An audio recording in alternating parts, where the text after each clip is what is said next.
my favorite matte lip gloss. It's the Milani Amore Matte. I love it. Guys, what's up? It's your girl Samantha. If you haven't subscribed to my channel just yet, be sure to hit the subscribe button below so you get notified when I have new videos up. But today is exciting because if you guys love your eyebrows like I love my eyebrows, you can see I didn't do my eyebrows this morning. This is microbladed brows by my girl Jess. I actually got these done, I think, about 6 months or so. Documented my brows when I got it done, and during the healing process after getting it microbladed. You can find that all on my Instagram account. It's under the highlights. It says microblading. But I'm back here to get my brows done again with Jess, and this time it's gonna be something different. Well, this is my lashes. We're gonna do something different with my brows. We're actually going to do something known as powder ombre. I don't know if you guys have done that before, let me know in the comments, but after getting my brows microbladed, I realized that I still had to kind of powder it in the mornings, and I really just want to not do that anymore. Just want to be able to wake up, have perfect brows, and go. And so Jess recommended I do the powder ombre. Take you through the process of me getting my eyebrows powder ombre'd, and this is how it looks like before. This is just microbladed brows, and yeah, I'll take you through the process and you can see the difference.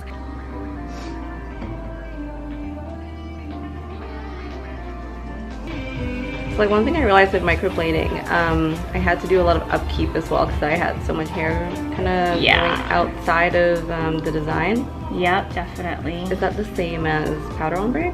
No, I mean, it depends on like the original shape you're creating. If for some people, if you're really altering the shape of the natural brow, then obviously anything that grows outside of that shape you have to maintain to keep that same look. But generally, if we're not doing too much of a change, then between powder ombre and microblading, it's about the same in terms of maintenance. But with powder ombre, it can be less maintenance because the shape is just so much more prominent and visible, that even if there's a few stray hairs that grow, you know, outside of it, it's not as big of a deal. Yeah. So this is just penciled in, of course. Okay. And then what we're gonna do now is apply. I don't want to put a lot of the numbing on there, but we're gonna put just enough for the one brow, get you started, because like I said, when creating the shape, it's so minimal with how much we need to actually touch the skin. Yeah. So you'll be fine, and I'm gonna put in the really strong numbing after, but okay. Realistically, the skin is a lot better when you're not putting too much on it right from the beginning. Right. It changes the consistency. Okay. So we're gonna do one brow at a time. Each brow should not take long. Okay.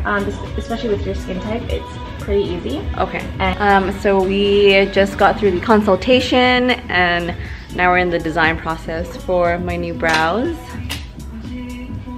Take a look. So Jess usually goes through, you know, like what kind of brow shapes your natural brows are, and then what type of look you want to achieve at the end of it before actually starting the powder ombre. So this is the look that I'm going for. A longer tail, right? That's called the tail. Yeah. And then this is the arch. Okay, so a higher arch. A slightly higher arch. Yeah. To just basically bring more of a flattering shape and to elongate the features. Okay. Of course. And then of course, the most important thing is following your bone structure, what suits you best. Okay.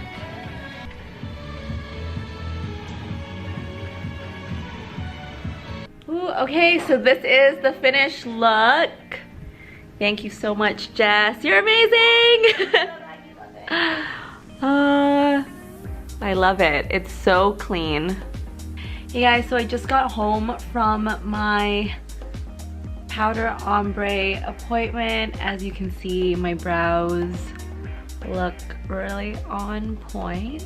But I wanted to talk to you guys a little bit about the process. Oh yeah, that's a snowman over there. Ignore that.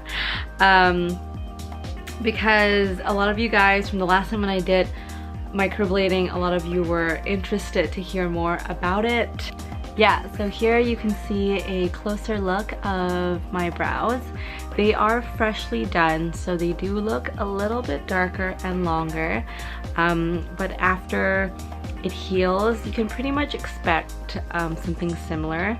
The only difference is at the very top, it will kind of not fade, but it will look a lot softer than it looks right now. The tails will also shrink a tiny bit, so when you're getting them done, it's gonna be a little bit longer.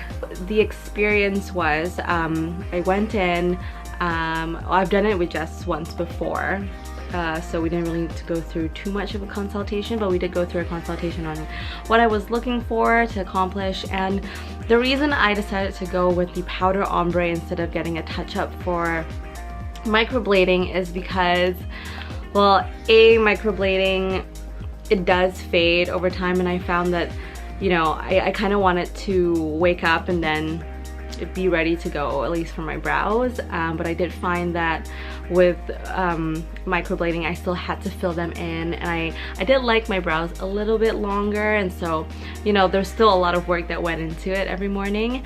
And just by having powder ombre, like, I can wake up and it already has a filled out look.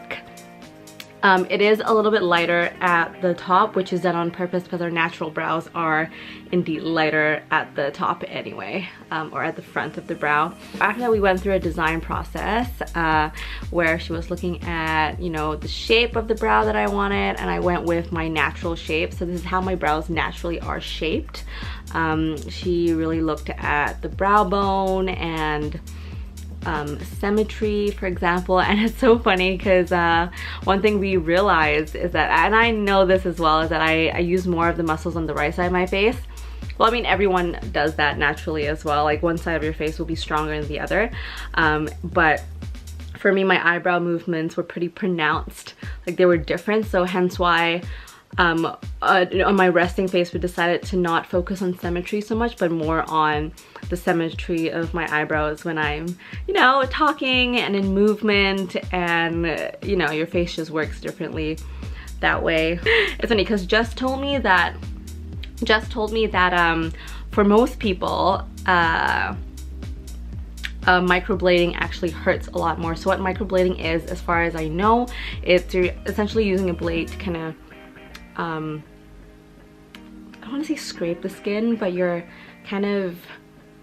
like cutting the skin to insert the pigment in. Whereas for powder ombre, it's almost like a tattoo, so it goes like this instead of scraping it on the side. And she said that most people say that powder ombres are less painful, but oh my god. I also think because I'm a little bit more sensitive because it's the time of the month coming up, so that could have affected it as well, but it felt way more painful than microblading did.